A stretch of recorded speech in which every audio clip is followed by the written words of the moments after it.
This is the 2024 Nissan Pathfinder Platinum. Is it the best mid-size three-row SUV? Hey everybody, it's Tom from Vehicle Visionary. Today Carrie and I are at Orr Nissan in Shreveport, Louisiana. As always, if you want to know more about this model or anything else they have in inventory, check out the link down in the description of the video. So let's see what you get on this higher trim level compared to the SV that we showed you in a previous video. So we'll start here on the front end. You're going to have your LED headlights. Now you won't have fog lights on this model, so tell me what your thoughts are on that. Some people are okay with that, some people are not. Those lights seem to be pretty bright. I think they're going to be bright enough to where you don't necessarily need those fog lights unless you're in a really dense area way outside of the city limits without a lot of light. Well, then that kind of thing can come in handy. You'll also find that you have the black appearance package, so you're going to have some black here in several different areas of the vehicle. Kind of contrasts, almost looks like, if you look closely enough, you can see the contrast between the black and the green exterior color. Not having the sun shining today with it being overcast, it's a little bit harder to see that. Now these models do come with front wheel drive standard, which is two-wheel drive obviously, or you can go all-wheel drive, depends on what you want. So let's talk a little bit about our tire and wheel size. Again, different from the SV that we showed in a previous video.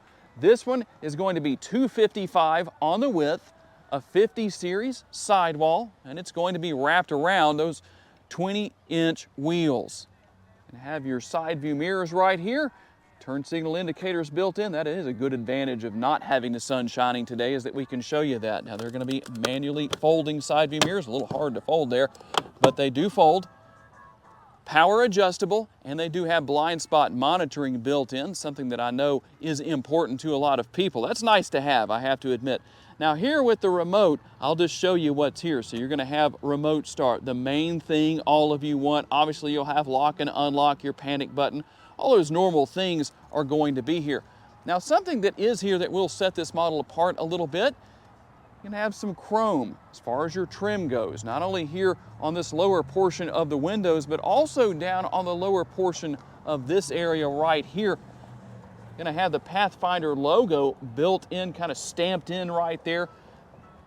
Not bad. Maybe highlight that in black or something along those lines to set it apart from everybody else's. That way if somebody has an identical Pathfinder to yours in the parking lot, it's easier to find.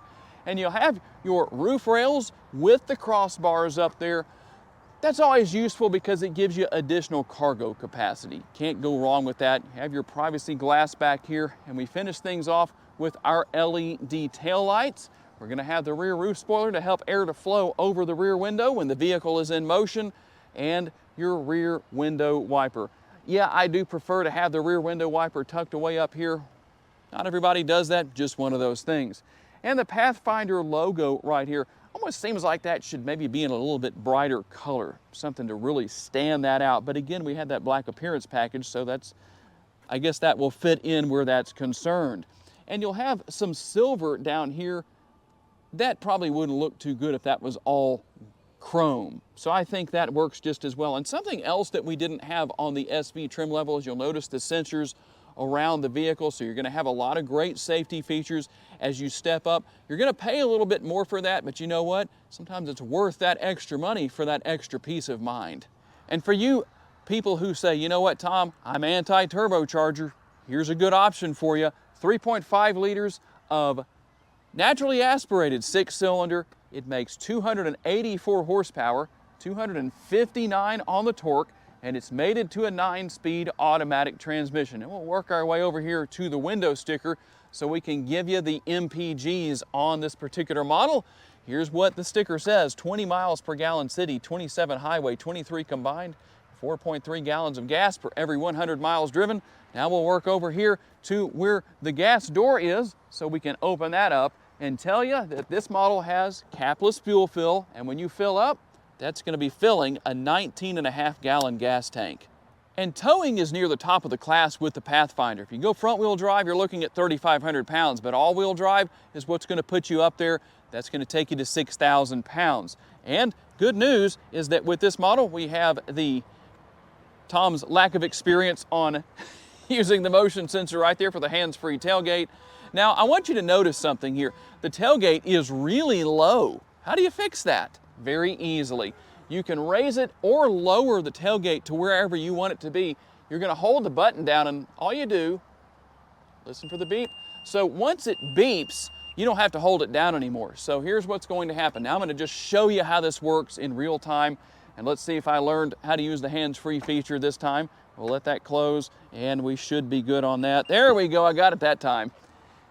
Only took 2 times, right? But now you can see that opens all the way. You have a little over 80 cubic feet of cargo capacity here, and we have our protective floor mat, everything this set up right here for not only the floor down here, but also on the back of the seats. That's good. Underneath the floor, I like what we have here because you can partition this area off if you want to.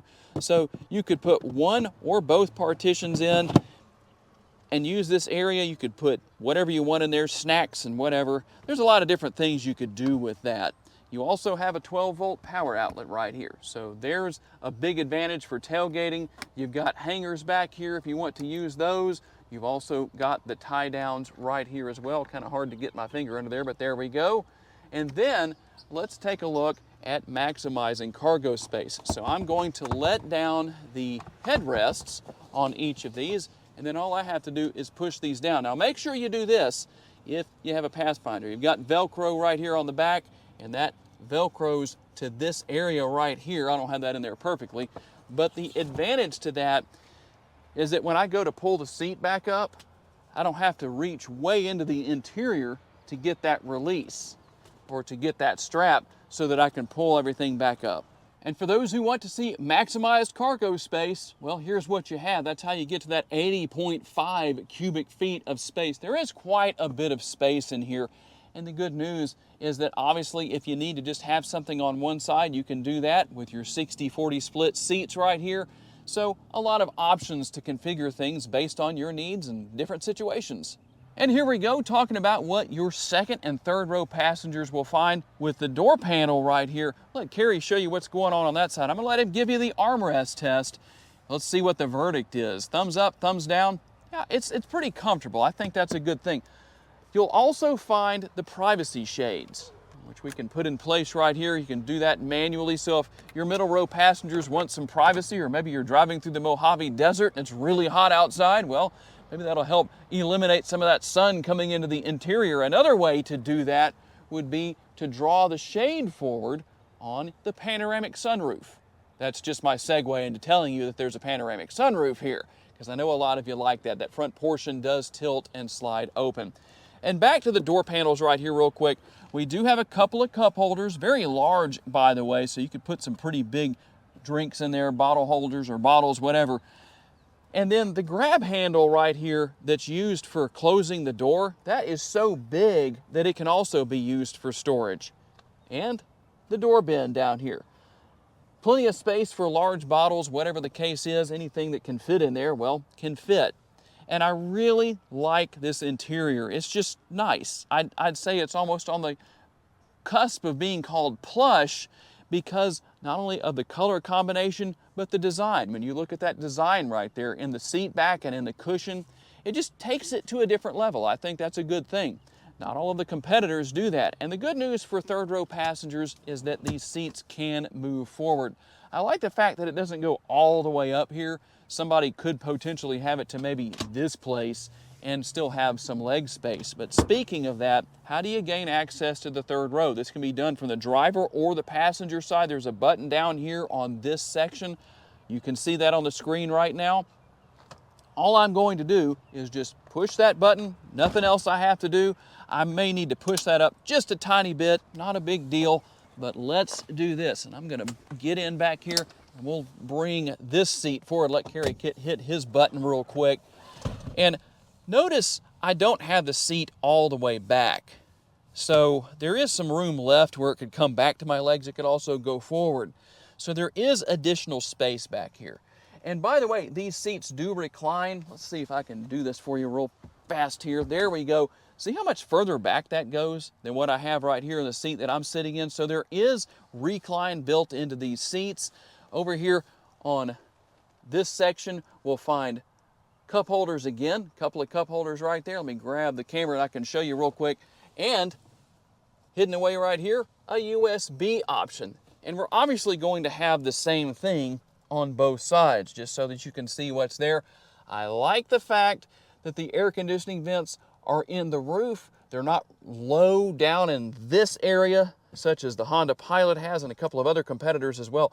It just works better flowing from here down in every aspect, really, because the air doesn't have to travel as far to get to the person's face back here. Your passengers can't cool down or warm up before it gets to them, depending on what the temperature is like outside. And if I need to jump out back here and the middle row passengers forget to let me out, there's a button on the back of the seat right there. And it's just going to be the same process. I push that button right there and the seat gets up and out of the way. And let's see what we have for middle row passengers. You can see again that nice recline. So you can really take a nap back here. If you want to let somebody else drive for a while, you can do that. So that's a good thing. Very comfortable back here. Fold down armrest with the cup holders built in. A little bit of space up here for maybe putting the snacks in there or whatever somebody's having. And there is still plenty of room for leg space. I really like that. These seats are fairly far back, especially this one a little further back than the driver's seat.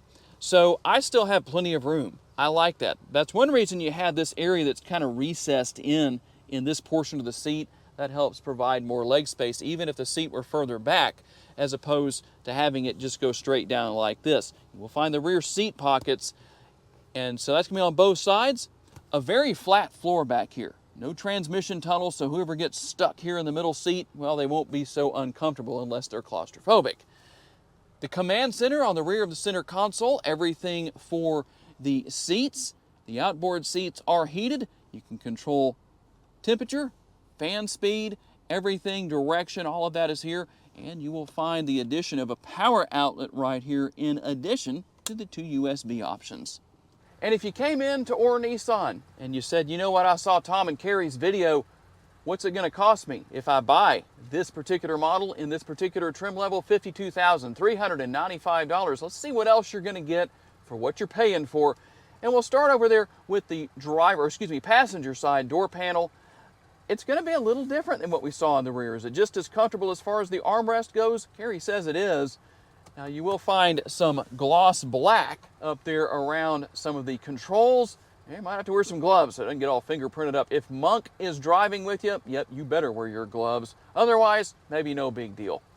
But I like the overall design. Different color, different materials. It looks nice. It looks high end. It's the good thing for those of you who don't just like a solid black interior, and I'm with you on that. That's something I don't want myself. There's a good option for you. And a power seat for the passenger here. Can show you what's going on there on the side. Heated and ventilated. That's good. Thank you, Nissan. When it gets really hot out here in Northwest Louisiana and we do another one of these, guess what? The ventilated seats are coming on, and that's probably going to be here in the next few days. We also have the oh crap handle for when somebody gets out of control with 284 horsepower and passengers are reaching for things to hold on to. Well, you never know. Depends on what they've been driving and riding in prior. But I like what Nissan has done here. I'll let Carrie hop on inside. One thing I'd like to see more automakers do, even though there's a lot of space left here, I don't know what's behind here, but if there's available space there, that should be an upper console, or upper glove box. But I do like the use of the space right here. So that's always a good thing. You'll also have your more traditional style gloveless glove box. I don't know, maybe somebody put some gloves in there for a change, but no glove box, or no gloves in the glove box, but there is a lot of space. That is a fact. And the screen right here. Easy to deal with, easy to use, easy to learn. It shows you everything you need to know, whatever that may be. You can easily figure out what you need to change. What you want to know about is all here. Settings, all that good stuff. You do have built-in navigation. That's one of the common things a lot of people ask about, but you do have wireless connectivity for your phone in addition to that, so that's going to be useful. We'll go home right there. I want to show you the camera views here. Notice that we have more than just one. So you've got one camera here, overhead camera. Let's go here. We'll change our views to the side view mirror cameras, and then we go to our front view camera. It's going to be on the entirety of the screen right there. And obviously, you're going to have a backup camera as well. There is that view, also your 360-degree view. Very useful. And you can see some of your one-touch buttons right here, depending on what you want to go to. If you need to go to menu right there, which is going to be that screen, there you go. You can do that. Very easy to deal with. Dual zone climate control is also here. That's good to know. You can sync those sides together if you want to, but you don't have to. We'll also have our heated seats, something we don't need today. Turn that off. Ventilated seats, we might need that today. And also the heated steering wheel. Would you like to see Nissan offer a ventilated steering wheel? Nobody offers that I know of anywhere in the industry. And connectivity wise, USB, 12 volt, we've got a few different options down here. And right here is the wireless charging pad. I do like the fact that the shifter fits very well in my hand. You just push the button on the side to move back and forth into wherever you need to be, drive, reverse, and push right there to go into park. Cup holders are right here. And then if you want to turn the auto stop start feature on, if it's off, you can do that, or you can turn it off. That's what I always prefer to do. Power parking brake, auto hold mode. I'm going to let Carrie show you D mode later in the video in Carrie's driving lounge. And the Pathfinder logo. And notice, I like what Nissan did right here. It's facing the right direction to where if somebody says, I forgot what we're riding in, you just point down here and they don't have to turn around because it's facing the direction that you're going to see it, unless you're really good at reading upside down. Also, plenty of room here on the armrest. See, we can get both of our arms up there. That works out pretty well. And we also have plenty of room within the center console. And something else that's here, we didn't show this in our last Pathfinder video, is that you have space right here for cards, business cards, or whatever you want to put there. I wouldn't suggest your debit cards or anything like that. Don't get any ideas on that. Not completely sure what this is. We think it may be a pen holder of some sort or something along those lines. Maybe a pencil if you're using a pencil. Hey, Vehicle Visionary fans and YouTube watchers. Carrie's Driving Lounge again today. So let's talk about what is going on the interior of the Platinum version of the Nissan Pathfinder. This is very nice, people. So if you're not familiar with it, like I'm not, let's get to this. We have your door lock button, or your seat memory, 2-seat memory, driver's side, not on the passenger side. The usual controls on the door that you find in most vehicles, your door lock, unlock button, mirror controls, and your window controls. You have automatic up, down on all the doors, and there's the button to lock the doors from the back. You have your dashboard dimmer, undimmer switch. You have your button here you push for steering assist, and you have the button here to push to open your hatch from the back. To activate this button here, your cruise control has to be in force or activated to control the distance between the vehicles in front of you. You have a dead pedal right here, and you have a release right here to open the hood, brake pedal, gas pedal, usual places. This is the button for your tilt telescope. This button, watch how fast this steering wheel goes up. Pretty quick, and telescopes in and out. This thing is faster than most vehicles that we review. Even some very, very high-end luxury cars, steering wheels don't move that fast with that button. Steering wheel feels pretty good in the hand. Not very thick, but it still feels very good in the hand. You have your stock over here on the left side. For your lights, your automatic lights, your park lights, turn signals, you have left turn signal, right turn signal. They work, make sure you use them. You have over here your stock for your wiper controls and your squirters to put water on your back window and your windshield and your intermittent control. Also, you have paddle shifters, up, down, if you want to be spirited in your driving in this vehicle. You have this 3-spoke steering wheel, looks very good, feels very good. You have on the left side of your steering wheel, you have your volume control, you have your menu control button right here with a little wheel that you can turn for different things, and you also have the arrows that you can push to get the various features in your car, your settings, your compass, your miles per gallon or whatever you're looking for, your odometer, tire pressures, another compass button, audio, and speed limits and settings again. And there's your radio controls for channel selection, and there's a menu button that you can push that gives you various menus that you can scroll through with your wheel. I don't see a home button on here, but but there's a back button that you can use. You also have your airbag area right here, plastic. You know, some have leather, some don't in various vehicles, but it is what it is. On this side of your steering wheel, you have your cruise control. Activation, set, reset, cancel, your telephone activation button, and when your cruise control is activated, here's your button to control the distance to the vehicle in front of you. It's not activated, so I can't show it to you on the dashboard. And here is your safety control feature. You push that button, and it shows all your safety features around you, lane departure, blind spot, and things like that. On the dashboard, you can see you have, let's see how to work these gauges. I'm not familiar with it, so we're going to go ahead and work through it together.